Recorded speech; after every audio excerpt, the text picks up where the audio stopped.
2007년 8월 11일 토요일입니다. 오늘도 어제처럼 하나님 아버지, 예수님과 성령님이 우리와 함께 계셨습니다. 하나님 아버지께서 천국에서 내려오신 것은 예사로운 일이 아닙니다. 그만큼 우리에 대한 사랑과 관심을 드러내시고 계심을 느꼈습니다. 아내가 어젯밤에 시험을 받았었습니다. 매일 밤 말씀과 기도를 안 시키시고 이상한 행동들을 지시하시니 갈급하고 또 잘못되어 가는 것이 아닌가 하는 생각이 들었던 모양입니다. 하나님 아버지와 성령님과 함께 나와 둘째가 마트에 간 사이에 예수님과 함께 아내는 막내 첫째와 함께 있었습니다. 아내가 잠깐 누워서 방언 기도를 하고 있었는데 예수님이 놀자시며 막내를 통해 기도를 중지시키신 것이었습니다. 이때 화가 난 아내가 막내를 꾸짖으며 기도하는데 왜 방해하느냐고 했습니다. 안 그래도 요즘 막내가 둘째의 눈치를 보며 자신을 잃어가는 모습에 기분이 상해 있기도 했었습니다. 둘째가 재빨리 대언하는 바람에 막내는 번번이 놓치자 우리와 예수님의 대화에 귀를 집중하지 않는 모습이 보였기 때문입니다. 이는 나도 마찬가지였습니다. 그런데다가 아내가 막내를 통해서 다른 가족의 곤란을 말하면서 어떻게 하면 되겠습니까? 어떤 상태입니까? 여쭈었는데도 침묵하신 것이었습니다. 왜 대답을 안 해주시느냐는 불만과 함께 막내를 몰아세우고 있었습니다. 연일 계속되는 비정상적인 기도회와 겹쳐 순간 감정이 폭발했습니다. 우리가 왔을 때 그런 상황이었습니다. 예수님은 침묵하고 계셨습니다. 하나님 아버지와 성령님도 침묵하셨습니다. 분위기가 썰렁해지고 말았습니다. 우리는 우리의 길을 알지 못합니다. 우리 주님만이 아시는 것입니다. 땡땡땡 교회는 기도를 그토록 많이 시키시는데 왜 우리는 기도를 안 시키시고 놀게만 하실까 하는 생각은 당연한 것입니다. 인천 땡땡땡 교회를 다루시는 주님의 방법이 우리 교회와는 달랐기 때문입니다. 나는 인천을 다녀온 뒤로 그 모든 의문에서 자유했습니다. 우리 교회에 계신 분이 바로 그곳에서 역사하시는 예수님과 성령님이시기 때문입니다. 이것이 더 이상 요동치 않고 어떤 시험 속에서도 견고한 믿음으로 반응하기로 결심한 까닭입니다.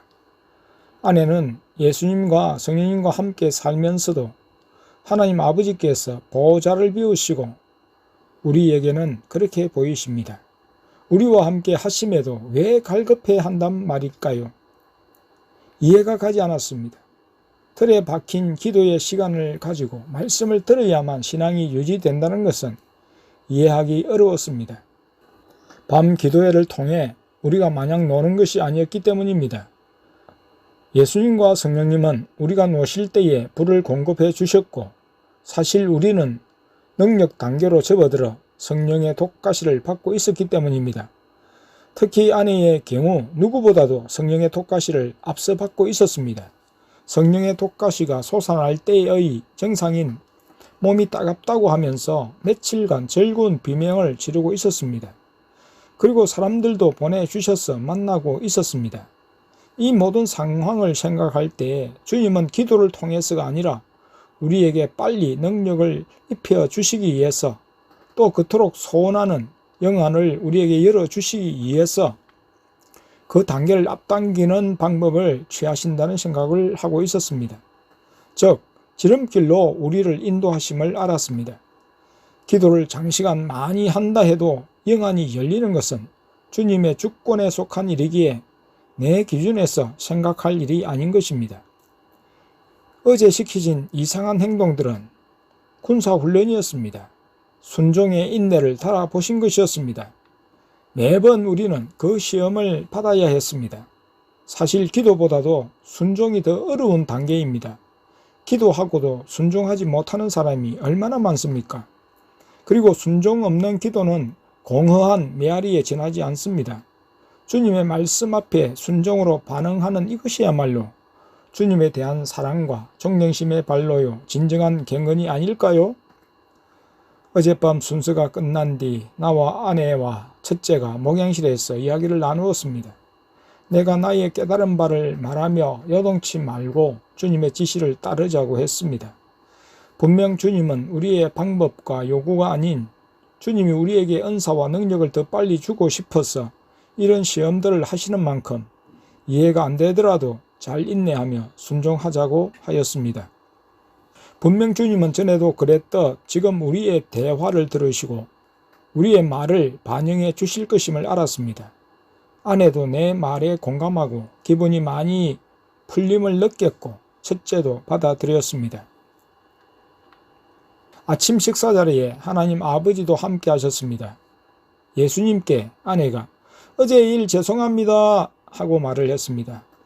나도 가장으로서의 책임을 느꼈기에 죄송합니다고 사죄를 드렸습니다. 예수님이 아내에게 내가 언제든지 참을 수 있지만 나를 슬프게 하지는 말아다오 말씀하셨습니다. 예수님의 사랑을 이 한마디에 느낄 수 있었습니다.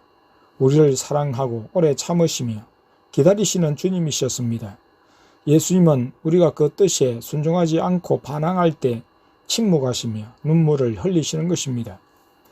아침 식사 때 이 말을 하자 말없이 식사를 다 드신 세 분께서 다 코를 고는 신용을 하시며 주무시는 행동을 하신다고 영안이 열린 둘째와 막내가 말했습니다. 그러면서 어젯밤에 일을 많이 해서 하셨습니다. 무슨 일을 하셨어요? 했더니 박사모의 마음을 돌려놓는 일을 했지 하셨습니다. 아내가 나중에 예수님께 왜 우리에게 기도보다 다른 일을 하게 해요? 물었을 때 예수님은 너희들은 기도가 아닌 순종으로 은사와 능력을 받고 있다고 하셨습니다. 그 말을 듣고야 아내는 밤에 나에게서 들은 이야기에 더하여 주님의 입에서 나온 분명한 말씀을 듣고 기뻐하며 감사했습니다. 문화센터에서는 어린이들의 여름 방학을 맞아 공연장에서 만화 영화를 보여주고 있었습니다. 입장료는 할인해서 한 번에 2편씩을 보여주고 있었습니다. 어제 물질을 주셨습니다. 최근 돈 드는 나들이는 할 수가 없었습니다. 예수님도 우리의 사정을 아시기 때문에 돈 드는 스케줄을 잡지 않으셨습니다. 식탁에 앉아 계시다가 우리가 목양실에 있으면 목양실로, 교회에 있으면 교회로 와 계셨습니다. 전에 영화를 볼 때는 예수님이 가자고 하신 것이지만 오늘은 내가 하나님을 기쁘시게 하려는 목적으로 한 것인데 예수님께서 받아들이신 것이었습니다. 삼위일체 하나님께서 동행하셨습니다. 미리 도착하여 표를 끊고 기다렸습니다. 도서관 안에서 기다리다가 상영시간인 2시 20분이 되기 직전에 자리를 찾아 앉았습니다. 영화의 제목은 땡땡땡땡으로 애니메이션 영화였습니다. 대형 화면에 질 좋은 영상을 보는 즐거움이 있었습니다. 주인공과 현재 우리가 놓여 있는 모습이 교차했습니다. 연약하지만 대적들과 싸우는 재치 있는 모습과 강인한 인내와 용기가 도전을 주었습니다. 하지만 자녀들이 팝, 오페라, 탭댄스라고 말한 것처럼 이 영화는 그것을 전파하고 있었습니다. 그 전개 내용 중에는 우리 그리스도인이 보기에는 민망한 부분이 있었습니다. 거짓 신을 섬기고 돈을 받고 거짓을 말하며 성적으로 문란한 거짓 예언자의 모습이었습니다. 인간의 쓰레기가 목에 끼인 거짓 예언자를 구출하고 왕국의 먹이를 해결하기 위해 그의 도움을 받아 길을 가는 것은 용납할 수 없는 악한 것이었습니다. 이 이야기를 밤 시간에 가족과 이야기할 때 예수님은 그런 이야기를 하지 말라고 내 말을 막으셨습니다. 다른 가족들도 그 부분에 치매를 받고 머리가 어지럽다고 했습니다. 우리가 보는 영화가 재미있는 요소와 교훈적인 요소를 담고 있지만 하나님을 섬기지 않고 다른 이교적인 요소와 세상적인 것을 전파하려는 목적을 담고 있는 만큼 선택의 분별이 더욱 요청되었습니다. 내가 삼일체 하나님께서 영화를 보시다가 주무신다. 이는 눈을 감으셨다는 표현. 주무신다는 말을 듣고 그런가 보다 했는데 나중에야 바로 이런 부분 때문이었음을 깨닫게 되었습니다. 내가 택하고 제한할 것이 아니라 주님께 선택을 맡겨야 온전한 기쁨과 재미를 주님과 함께 누릴 수 있는 것입니다.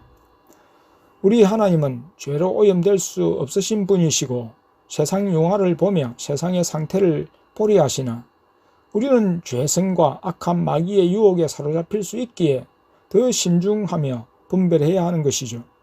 물론 우리는 삼위일체 하나님이 그것들을 막으셨기 때문에 안전했으나 마음에 그것을 본 꺼림칙함은 남아 사람들의 무지와 잘못을 대신 회개해야 했습니다. 우리는 땡땡땡땡만 보고 그 다음에 상영되는 영화는 보지 않고 나왔습니다. 공룡 영화였기 때문이었습니다. 둘째는 어젯밤 늦게 사과를 먹고 체했는데 아침밥을 먹기 전 금식 감동이 온다면서 하루 금식을 하겠다고 했습니다.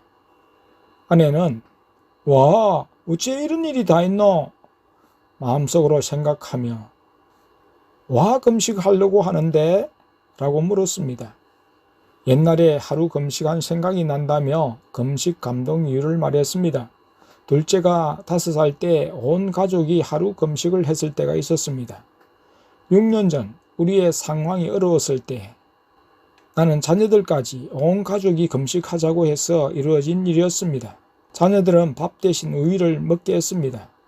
요나가 전도한 니느웨 백성들이 왕으로부터 아이들, 가축들까지 금식하고 기도한 일을 떠올리며 하나님의 인도를 간절히 구했던 때였습니다. 그리고 주일에 역대하 20장 말씀을 가지고 설교를 했는데 그 말씀대로 우리의 앞길이 열렸던 기억이 다시금 되살아납니다. 갑자기 영화를 보고 나서 막내가 예수님께서 막내도 금식하라고 말씀하신다고 했습니다. 예수님, 땡땡이는 왜 금식을 하게 하시는 거예요? 둘째를 가리키시며 땡땡이가 불쌍해서 라고 하십니다. 둘째에게 땡땡아, 분명히 예수님께서 금식 감동을 주셨을 때는 무슨 이유가 있을 텐데 여쭈어봐라 했습니다. 예수님께서 둘째의 위가 좋지 않은 것을 이번 금식으로 고쳐주시기 위함이라고 하셨습니다. 둘째와 막내는 급체를 잘 합니다. 예수님의 깊으신 마음과 사랑을 경험하는 하루였습니다. 만병의 의사이신 예수님께서 자녀들의 건강까지도 꼼꼼하게 챙기시는 그 따스한 손길에 깊이 감사를 드립니다. 예수님이 우리에게 땡땡마트로 가자고 하셨습니다. 배가 출출하던 때였습니다. 아내는 양도 많고 맛도 있는 땡판의 국수집에 가시자고 했습니다. 그러나 예수님은 땡땡마트로 가자고 하시며 그곳에 있는 1,000원짜리 냄비 국수를 먹자고 하셨습니다. 영화를 볼 때처럼 하나님 아버지는 막내 안에 계셨고 성령님은 아내 안에, 예수님은 내 안에서 드셨습니다. 하나님을 생각해 하나를 더 시켜 먹었습니다. 둘째는 금식을 하고 있었습니다. 이번 금식을 끝내면 그동안 잘 체하던 속이 좋아질 거라고 하셨습니다. 언제까지 금식해요? 여쭈니 오후 7시까지 하라고 하셨습니다. 어린이니까 오후 7시까지라고 하셨습니다. 그러면 어른들은 언제까지 해요? 예수님이 그 다음날 오전 6시까지, 청년들은 밤 12시까지라고 자세하게 말씀해 주셨습니다. 내가 예수님을 만나니 불확실하던 것이 분명해지네요. 말씀을 드리니 웃으셨습니다. 둘째의 하루 금식은 어제 저녁 먹은 이후부터 오늘 오후 7시까지니 서물 1시간이 되었습니다. 배가 아프다며 영화 보러 가지 않으려는 둘째를 데려가며 아내가 손으로 배를 만져주었습니다. 그것이 혈액을 발생해 둘째의 체한 것은 내려가고 아프지 않았습니다. 둘째는 마트에 주차하고 내려올 때에도 먹는 유혹을 받았습니다. 어린이이니 오직 하겠습니까? 하지만 주님의 말씀은 냉정히 지켜야 합니다. 그래야 유익이 있습니다. 둘째는 먹을 욕심으로 시간을 앞당기려 했습니다. 예수님이 턱에 손을 대시고 고민하시다가 오후 5시로 말씀해 주셨습니다. 그런데 둘째는 그 시간마저 단기로였습니다. 지금 마트에서 가족들이 국수를 먹는다고 하니까 그 국수를 먹고 싶어 했기 때문이었습니다. 그래서 내가 봐주면 안 되겠다 마음을 굳게 하고 그 입을 2번 가볍게 치면서 너 먹지 마. 5시가 아니라 7시까지 금식해 라고 했습니다. 우리의 욕심을 말씀드리면 그 요구를 때로 들어주십니다. 하지만 처음 말씀하신 대로 순종할 때 더 큰 유익이 있음을 알아야 합니다. 때로 하나님은 자녀들의 말을 수용하시면서 그 부모들이 어떻게 자녀를 지도하는가를 보십니다. 아내도 하루 굶는다고 죽지 않는다 하면서 욕심을 죽이고 말씀에 순종하라고 했습니다. 예수님은 둘째가 고통하며 금식을 나누시러 막내에게도 하루 금식을 명하셨습니다. 막내는 직접 예수님에게 이미 들었다고 했습니다. 막내 역시 속이 잘 않은 편이었기 때문에 그렇게 하셨습니다.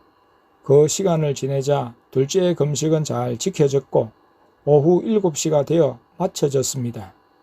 둘째는 10시부터 금식 감동이 왔고 그것을 지키는데 얼마나 힘들었는지 모르겠다고 했습니다.